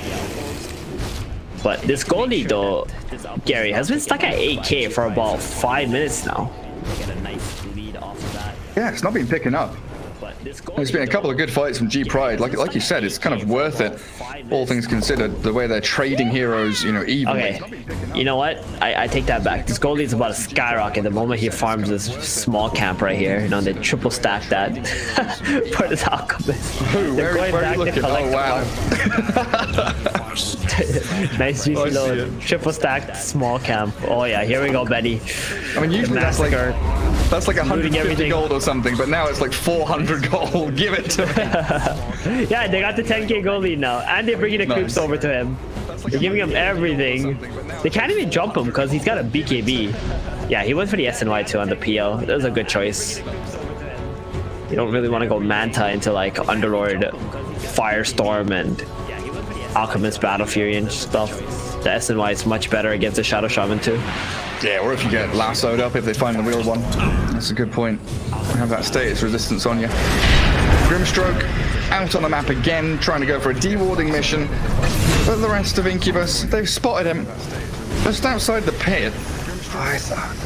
They're thinking about it. They've got Serpent Wards and they are being very hesitant about what their next play is. Do we Roche? Do we push top? There's no tier 2 top, so there's not really worth anything going up there. We'll go mid instead onto that tier 2, which Alchemist is saying, I want to push. Well, that's all happening though. Phantom Lancer shoved out the bot wave. You've got to be careful walking back up to his high ground, so a nice little illusion micro. Scout out all of the members of Incubus. And they don't actually get a push on the tier 2. It's defect like Kotl just sits there blasting it. He's got Illuminate, you can't shove.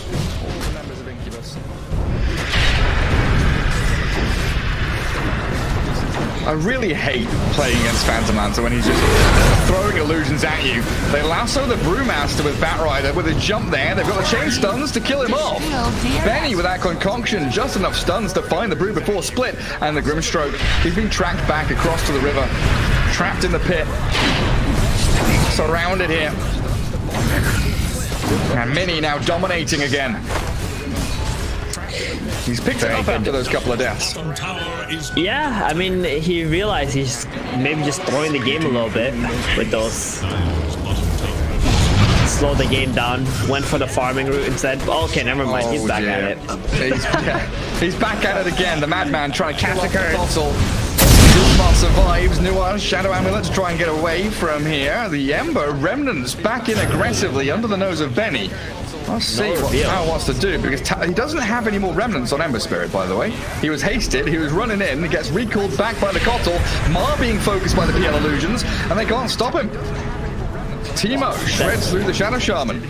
Man, this has been a really big overreaction from Incubus here. Like, their bottom side, they just took over this triangle area and they want to push bottom. Why do you TP to tier 2 top? I know catching a Kotl is pretty cool, but he pretty much got his whole team dragged back into the top side of the map.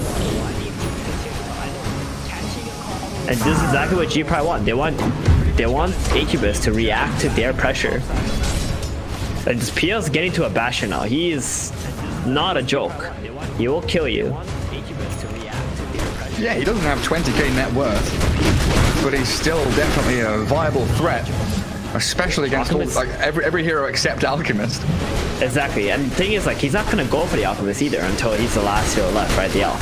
So, and the Alch is gonna have a hard time chasing this PL around the team fight because he doesn't have that radiance. He has Battle Fury. Yeah, and up next is Abyssal Blade.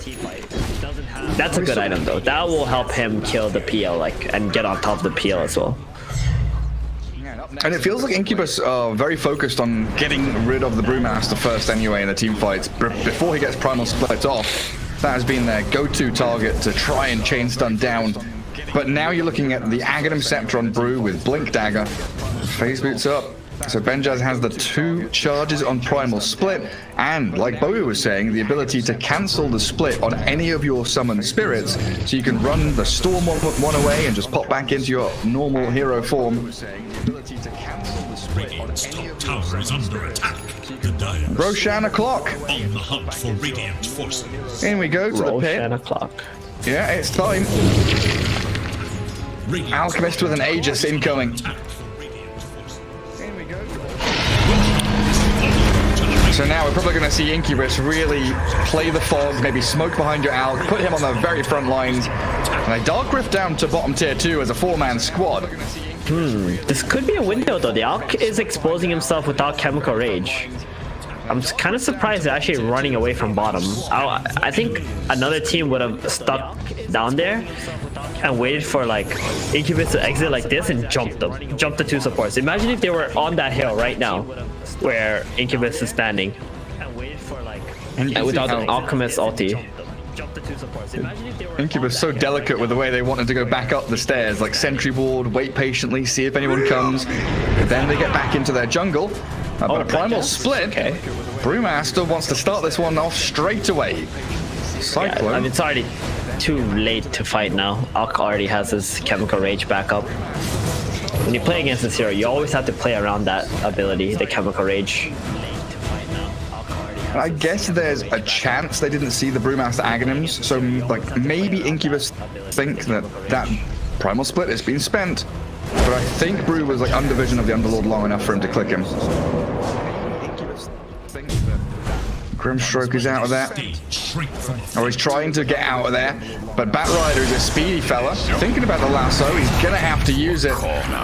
Easy pickings, but a long cooldown to use up on a Grimstroke now, as 2 of your other lanes are actually being shoved hard by the core heroes of G-Pride. Ember Spirit's starting to catch up a little bit now with his Maelstrom. Tower is under attack. He's still a long ways away. He's gonna need a lot of help from his PL to create space for him in the team fights. I mean, he's gonna just need like what, a kill or 2, then he'll be fine. That's what they really need. Not farm. They need to get some kills on these Incubus heroes. They gotta farm off some Shadow Shamans and Undyings.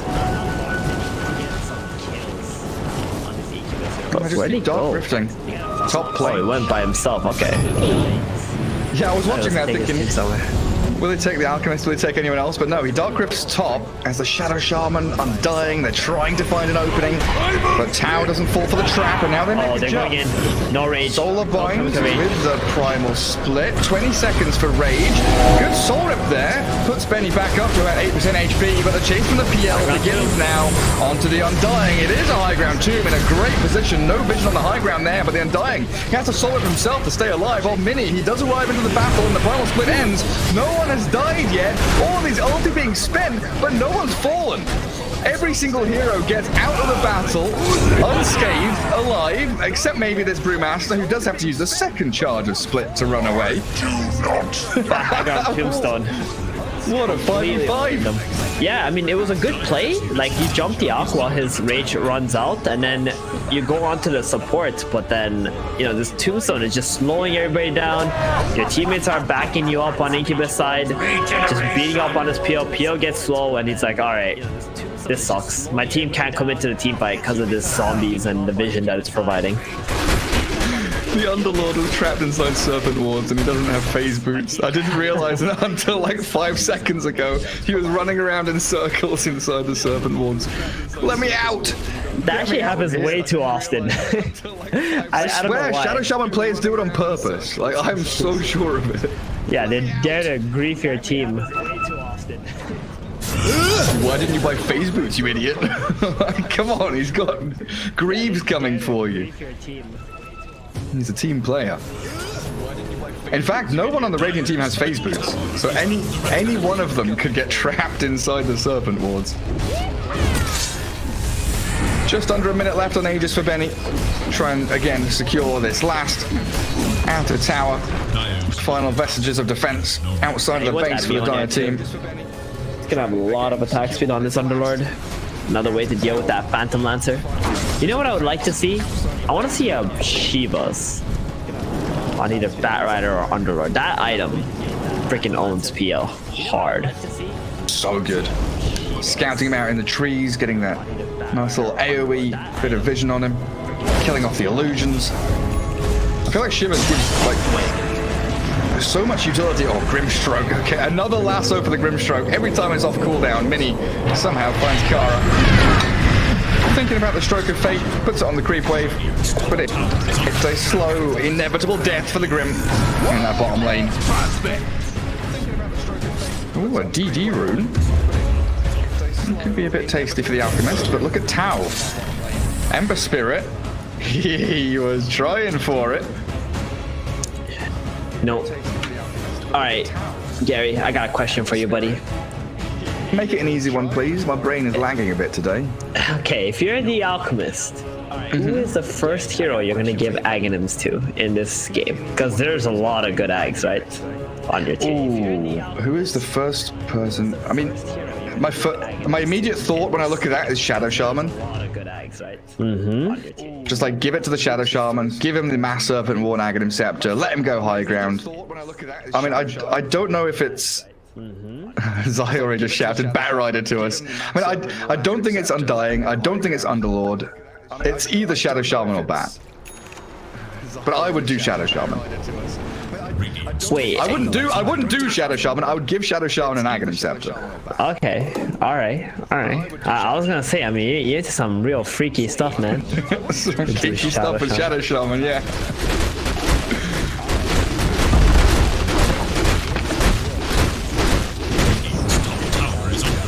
Is the new Ags and Underlord good? Let me think about this. Dark Rift on Ags, upgrade on Underlord. It's pretty cool, actually. I just read it. Like, for some reason, I completely forgot about this. Can be cast on allied heroes and reduce the cast delay by 1 second. I can totally imagine a Bat Rider fire flying on the side, and then you like Dark Rift on top of him, and then the Bat Rider blinks in onto the backline, and then you got 5 heroes in their base. That's disgusting. Well, Alchemist is stuck in the Serpent Wards. No! The problem that we were talking about. Where are your phase boots, buddy? Shadow Shaman, you have to stop this. Yeah, what is he doing on Shaman? Like, dude, I play like 100 Shaman games. I never block my teammate in. I legit slam my wards so they don't block my teammates. The thing oh my god, hit that Abyssal creep. That could have been a lane of barracks. That could have been a lane of barracks. That's a DD Alchemist. He's still going to get the melee, it looks like. My goodness. But he was there for a long time, trapped in those wards. As Gorillaz-Pride still looking to mount a defense with no primal split for 25 seconds. They've used both charges of it. It's a bit awkward. They're gonna fight on G-Pride, right? But they're gonna run into the high ground, though. They can't run into the high ground. Please. There's no chemical range for a while. The Alchemist, BKB, stands his ground against the PL. Timo, half HP, being shredded here by Benny. He's nearly dead. No doppelganger, he's gone. No buyback on the Phantom Lancer as they've shackled up. Bender's Brew. There's no primal split on him either. He can maybe wand and try and pop it in a second. It's coming off cooldown, but he's been annihilated. Gorillaz-Pride, they come out of their base. They thought the same as you. We can take a fight here and defend our barracks, defend our honor. But Incubus, they held. I mean, I was trying to say don't go into the high ground.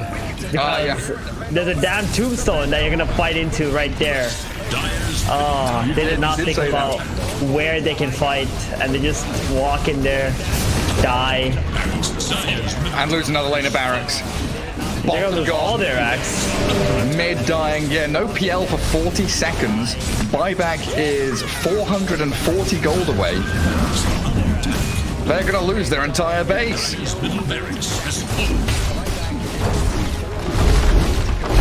All the way around we go.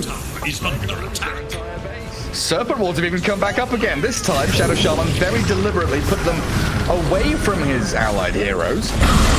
Not going to trap anyone inside this set of wards. He made sure nobody was nearby first. Alright, here we go. Ember Spirit, Abyssal Bladed immediately under the tombstone, shackled up, chain disabled, and killed for 50 seconds. He's gone. Full set of racks again. Mega creeps are coming. Mars still surviving as Bender's tried his damnedest to get into that back line of the Radiant team, but he's lost all of his little spirits. The summons are dead. No buybacks here for G-Pride, and they are just being shredded. Bleeding out as the Phantom Lancer trapped inside the pit. Doppelganger back towards his fountain, but he's gone.